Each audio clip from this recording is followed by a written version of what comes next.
What's going on, everybody? It's your boy JT Knows Things, and we are back in the crypto den. Today, we're actually going to switch gears a little bit and go to the crypto classroom. All right, at my partner's place, Steve Wolterman. We are meeting every week and filming a podcast. So we're going to publish the audio version on every platform, Spotify, Apple Podcasts, you name it. Crypto Classroom will be there. Your boy will be explaining in long form all the fundamentals that have made me successful in the space and teaching my partner Steve along the way as to what the hell is crypto and what are we doing with it. This is the episode. I just wanted to pop right in and introduce it. It's very exciting. I hope you learn something valuable. At the bare minimum, you become a better investor today than you were yesterday. Thank you so much for your love and support, tuning in, watching this, listening to it. Whatever you do with it, may it bring you a different level of sophistication. Peace and love, guys. Until next time. All right, JT, here we are, episode 2 of the crypto classroom. So last time we talked about what is a blockchain, and I think got pulled in all different areas. But today we've got a central theme of what is a token. And I'll tell you, when I think of this, I think a lot of people, it can be kind of confusing. One, when you're looking online, a lot of people, and you see something about Bitcoin, you'll see a gold coin, or an image. I bet my father thinks that, there might be actual physical, tokens for Bitcoin. Right. And even beyond that, there's some,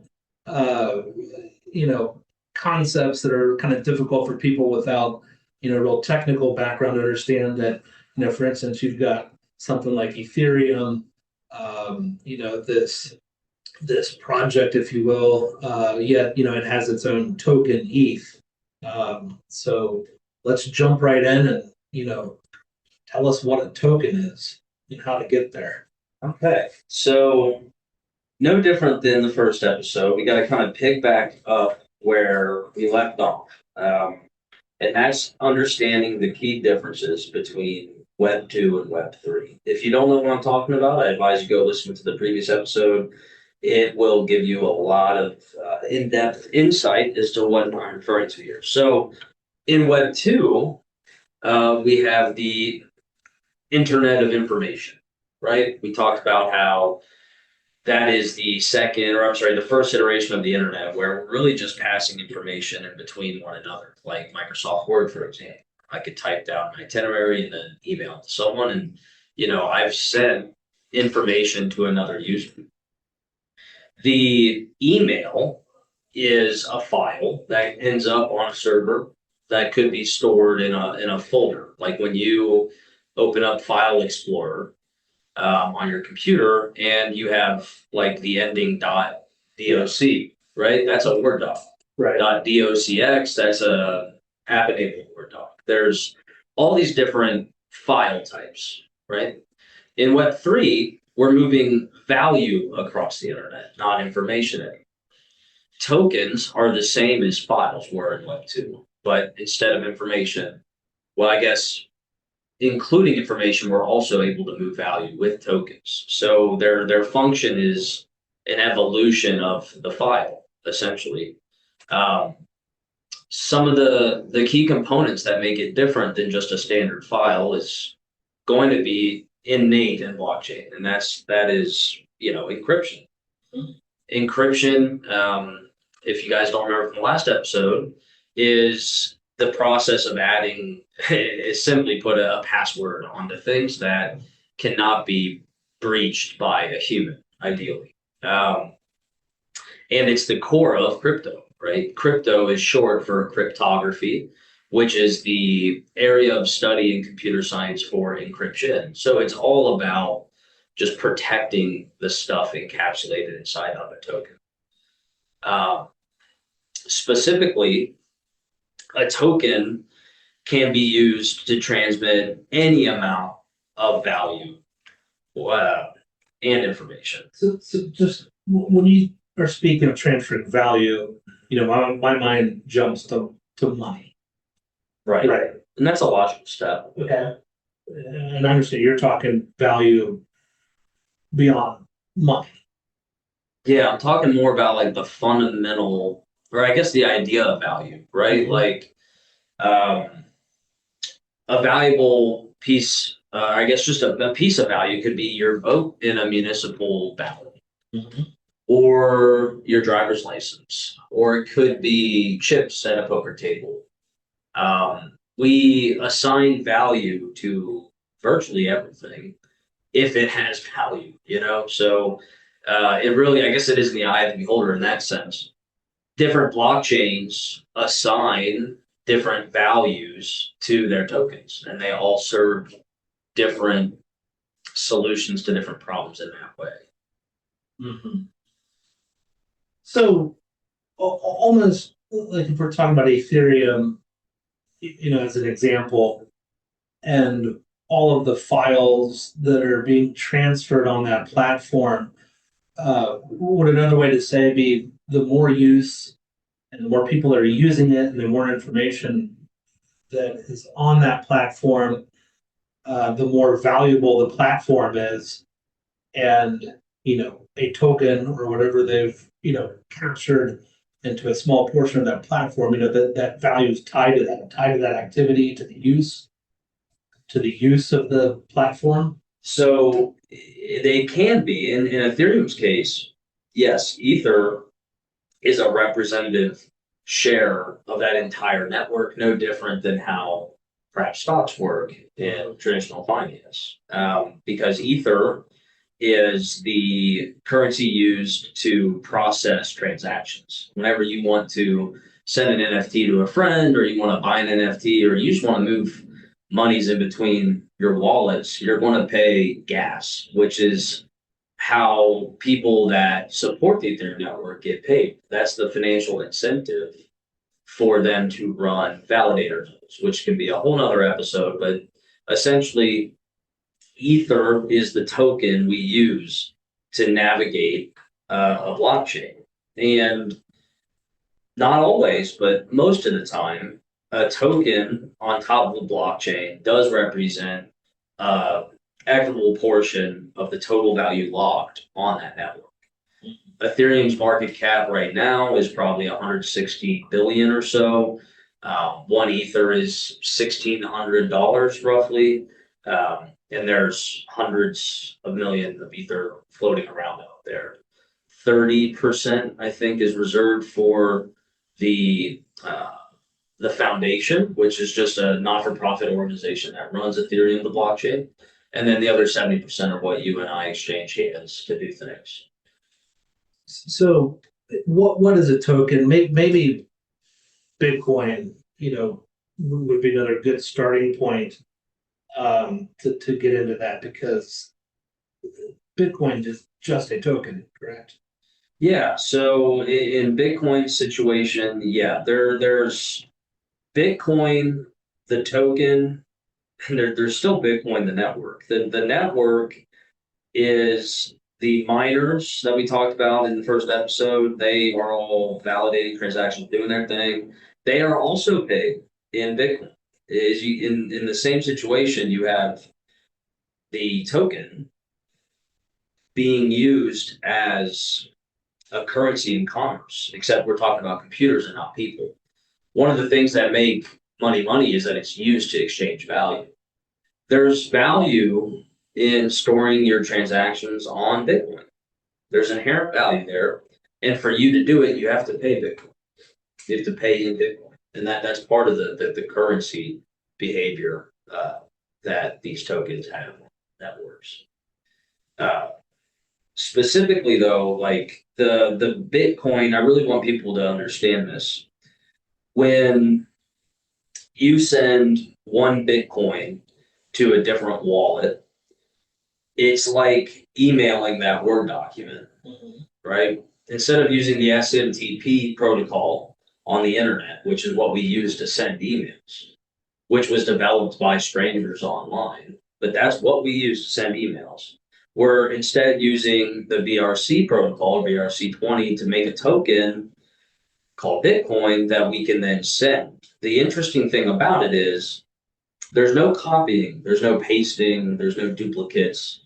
The amount of tokens that exist is enforced by the encryption of the entire network. So you're not going to be able to, once I send that Bitcoin, you're not going to be able to go into your trash folder. You're not going to be able to, do all the cool things we can do with a Word doc we accidentally delete. Like it's gone forever. And that's because of that encryption. And that's one of the big things that separates a token from a file in Web 2 and Web 3.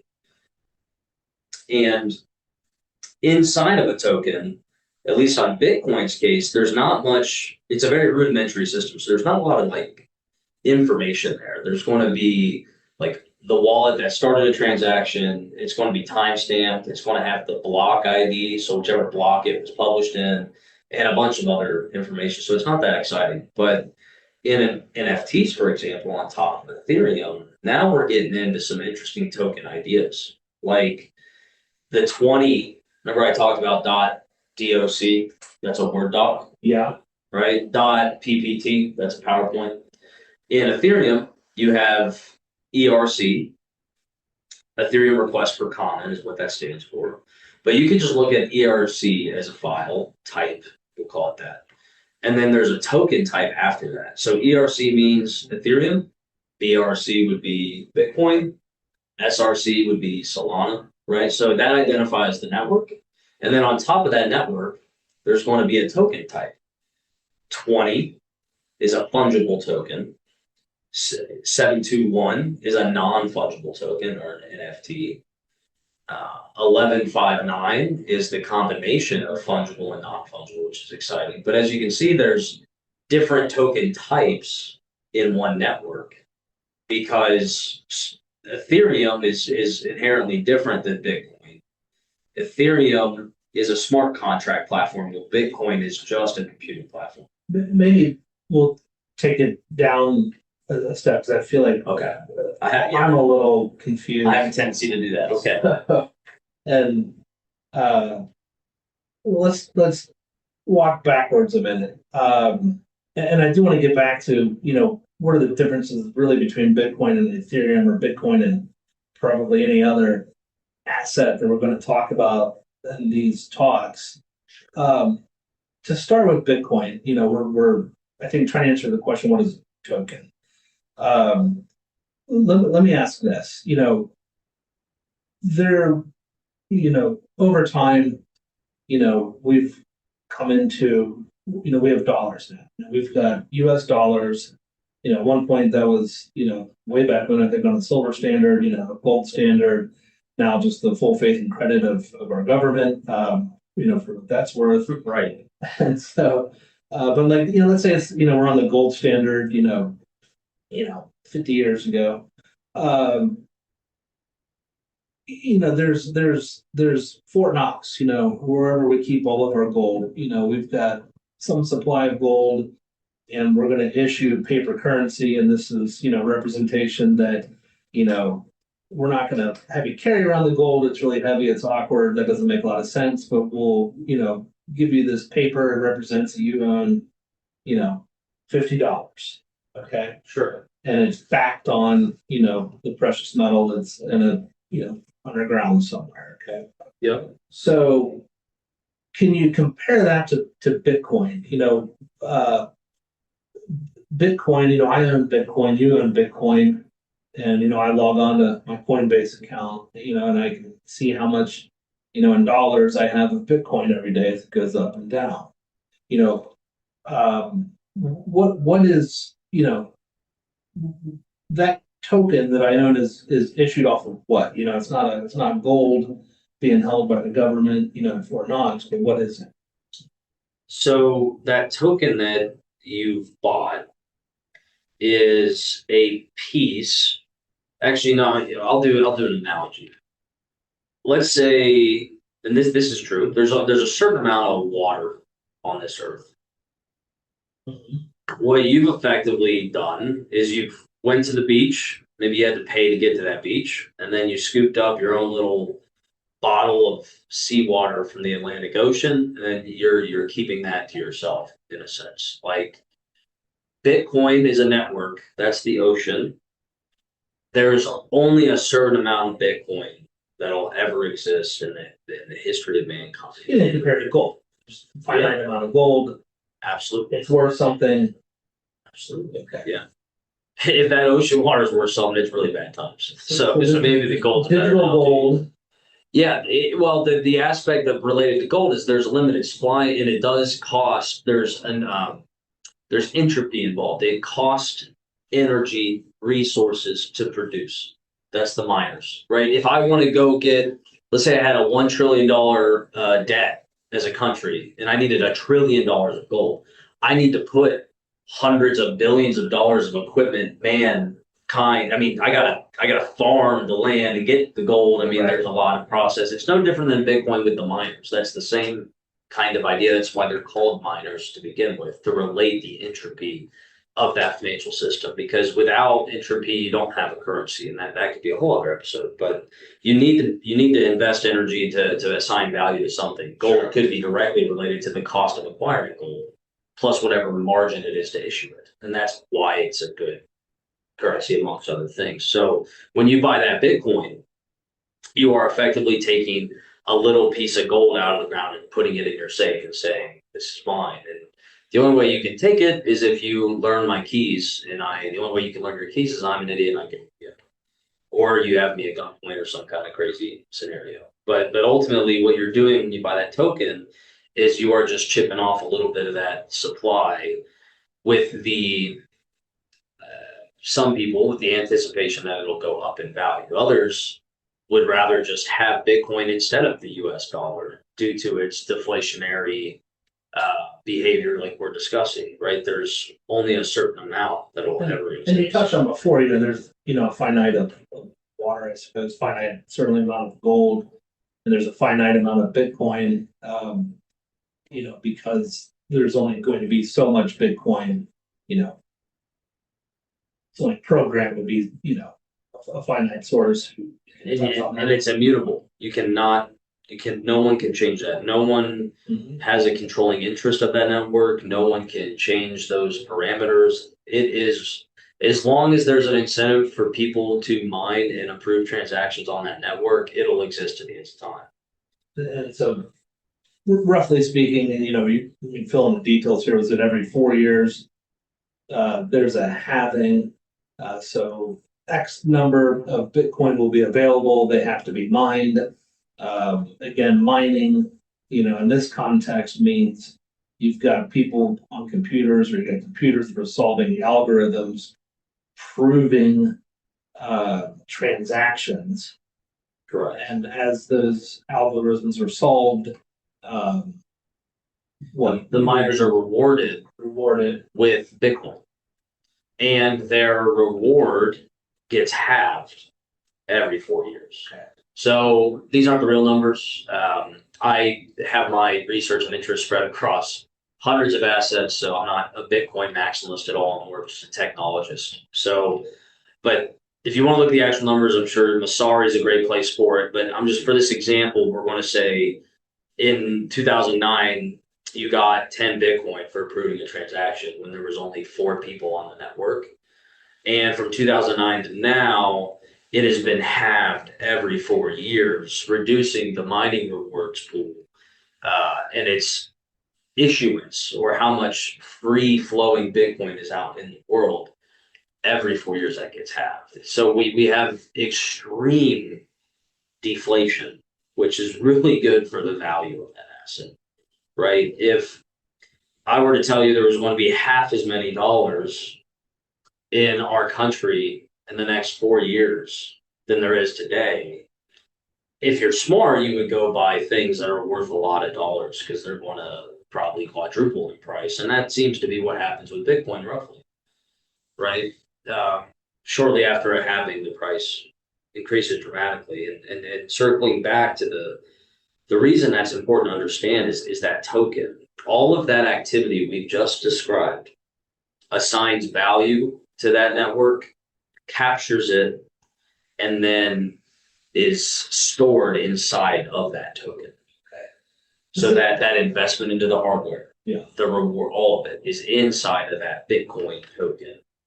There's just, it's hard, I think, for people to grasp, and I struggle with this. Gold, if you're on the gold standard.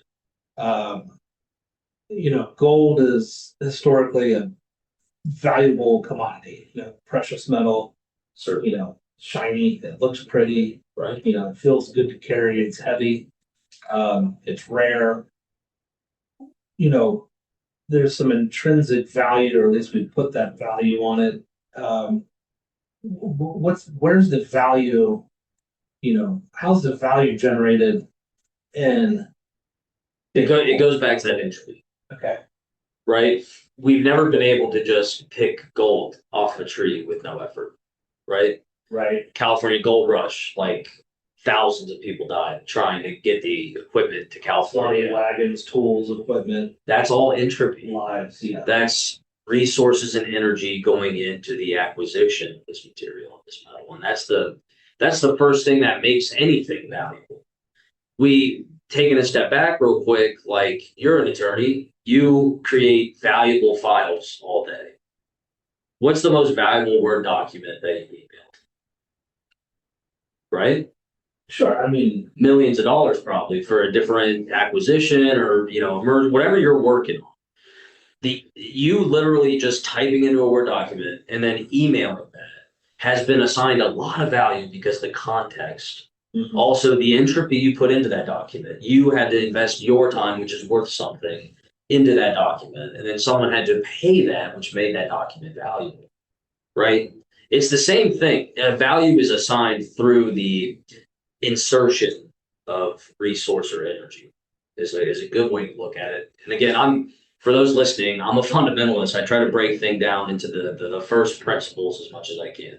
So gold has a lot of intrinsic value based on the investment it takes to acquire it. Bitcoin is no different. If I want to make Bitcoin monthly, I need to invest money into hardware. I need to plug it into the wall. I need to pay the power bill. I need to go work in a job or something, have income to pay those things.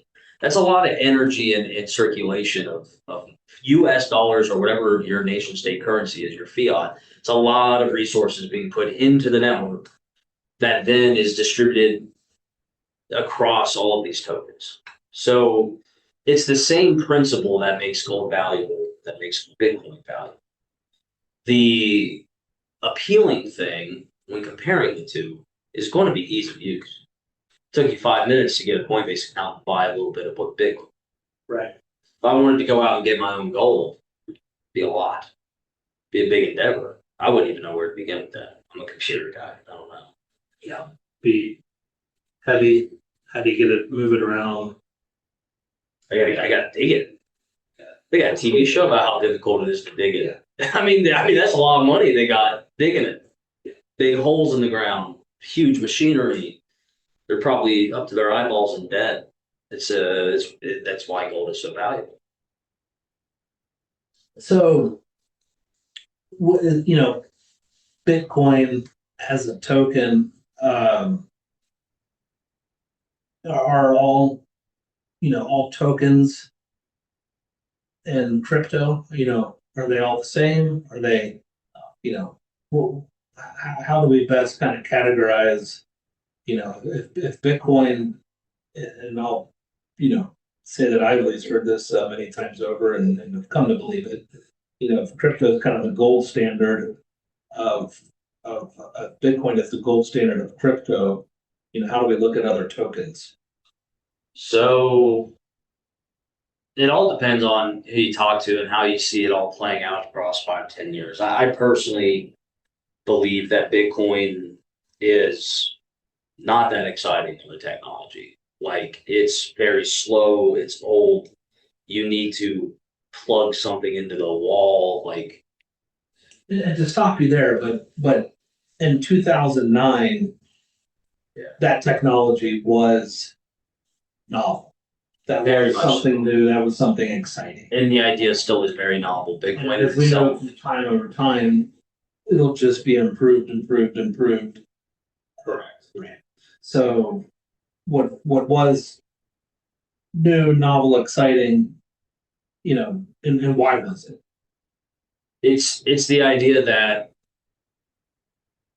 it's what we've been talking about, value being distributed across a token that's immutable. So like no one can mess with it. No one can. So back to our, the power of the blockchain is Absolutely. immutable. It can't be changed. It's going to cut down on It's trustless too. How many people do you have to trust to move money? You got to trust your bank. Yeah. You got to trust your government. Now it's easy we just take that for granted in America. Right. Right. 54% of the world lives under authoritarian rule. So, I mean, we just accept that that's normal, but you have to trust your government. You have to trust the issuer of that currency. Then you have to trust all the payment rails far in between to actually deliver the money. Sometimes that doesn't even happen, or they take up to 5% of what you've sent. It's ridiculous. So Bitcoin's completely trustless in that sense. Secure way to transact business through Bitcoin. And that's why we see adoption in these third world countries, because they can't trust their government. They need a trustless financial system. So then back to other tokens, that are not Bitcoin. While I think you're saying from a technological standpoint, there might be some more exciting tokens that, represent something faster and from a technological standpoint better. They solve different problems. Bitcoin is still kind of a gold standard, perhaps because it was first. It's been around the longest. It survived, right? Yep, and it solves a very big problem. Yeah, the size of that problem is massive, trillions of dollars. So that's the difference between an ERC-721 token like an NFT versus Bitcoin. They're two profound ideas, but they solve completely different problems. There's no competitiveness between the two. And that's where a lot of people get this space confused. Okay. Right? Bored Ape Yacht Club does not compete with Bitcoin. They're not even in the same hemisphere. They're a completely different. No different than like HBAR versus Bitcoin. Very few things are trying to compete to replace fiat currency. Very few. Out of the 22,000 something cryptocurrencies that exist, I would say 15 are trying to do that. Bitcoin is, perhaps a replacement too. Yeah, for that problem specifically, right. Bitcoin is the gold standard. There's nothing better than Bitcoin for that purpose. So then take us to choose another token and contrast it to Bitcoin. So this will probably be our next episode because I love talking about this, but I'm going to pick Ethereum, and specifically I'm just going to touch the NFT aspect, the ERC-721 tokens. That is the board. Those are the crazy monkeys you see on Twitter. Or ERC-721 is that's anybody but you need to know that number? Yeah, it's important to know because that specific combination of letters and numbers tells you that it's non-fungible. On the Ethereum ecosystem, if you were to look at its token ID or its token type and you saw 721, it's a good security measure. You can look at it before you buy it. That means it's non-fungible and it's immutable. If you saw 1159 or 20, that would mean it is semi-fungible or replicable or duplicatable, whatever word you want. So it is important to know these things. It's just as important to know. Are those numbers unique to Ethereum? It's a standard. Everyone's adopting them. There are SRC 721 tokens on Solana. There are NFTs on Solana. So the letters are the network, and the numbers are the token standard. It's non-fungible, cannot be tinkered, cannot be changed. And it's specific to this token standard. It identifies the kind of token. And it's just all these ecosystems are agreeing on that standard. And the ERC portion is Ethereum's application of the 721 standard, basically. But since we're talking about tokens, the NFT, non-fungible token, is really exciting because it just doesn't store value in the sense of a transaction detail, which is all Bitcoin is good for at the moment. What it does is you can embed any file type inside of this token, like those Word documents you make that are really valuable. Like a good example could be a purchase of a building. It is possible, and to anyone that's familiar with real estate, with a 721 token, it is possible to split up the equity of a building into NFTs. So if you have a $10 million building, there's all these, I mean, you're aware of syndicating, LP agreements, jump partners, right? All these terms, all of that could be put into an NFT and then broken down into an equal proportionate amount of tokens. So instead of buying a limited partnership interest, where a company, the limited partnership has a deed to a property that's, worth X number of dollars, you buy your percentage of it. You've tokenized something like real estate, and then you're going to sell an NFT. Yeah, it'd be like I'm raising money, 100,000 in NFT. You buy the NFT, you get all of the terms are enforced by that NFT. You may ask, what's the point of that? I would ask, what is the point of that? Because it functions about the same. Why not just have my attorney read over the private placement memorandum, feel good about the investment, and you still would need that because that's going to be in the NFT. It's part of the investment. It doesn't solve any of those problems. Like the NFT is an extra step. You would think, but let's say you wanted to get out of that building because you needed money. How easy is that to do today? How liquid are those investments? I mean, in a traditional sponsored real estate investment where a limited partner comes in, that's not easy to get out of. Right. Yeah. How long? Yeah. Yes. On average. Yeah. A lot of times it might be impossible. They might restrict, even right. Selling that for I've seen them for 10 years. Yeah, sure. Right. Depending on the development or whatever's going on. Yeah. The project with an NFT would not be affected if the NFT changed hands, and the person that bought in would be liquid inside of 2 seconds. If I wanted to sell that NFT and everything that was attached to it, including my equitable share of that property and everything else, and someone else had their lawyer look at it and was like, yeah, this is a good buy. I like this project. And we're on year 3. I've already gotten 30% IRR. That's good with me. I need this money. I'm going to put it somewhere else. I could sell that NFT in 2 seconds and have liquidity into a real estate project. So the token 721, that's the problem in a lot of just where people get confused or lost in what these things are, what problems they're actually solving. We did not solve anything that most of the people believe that we were going to solve in NFT. What we did is we added liquidity to a deal that is normally illiquid, because of the immutability or how you can't mess with the contract. It is what it is. It's a token that sits in my wallet and I can send it as easily as I send an email.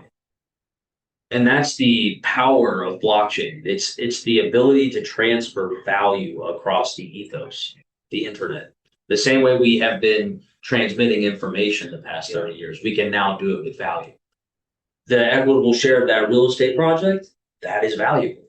You can write that out. It's in the contract what that's worth. Right. And it's automatically assigned to this token that I can then send willy-nilly, no problem, and get cash in hand inside of 2 to 3 seconds.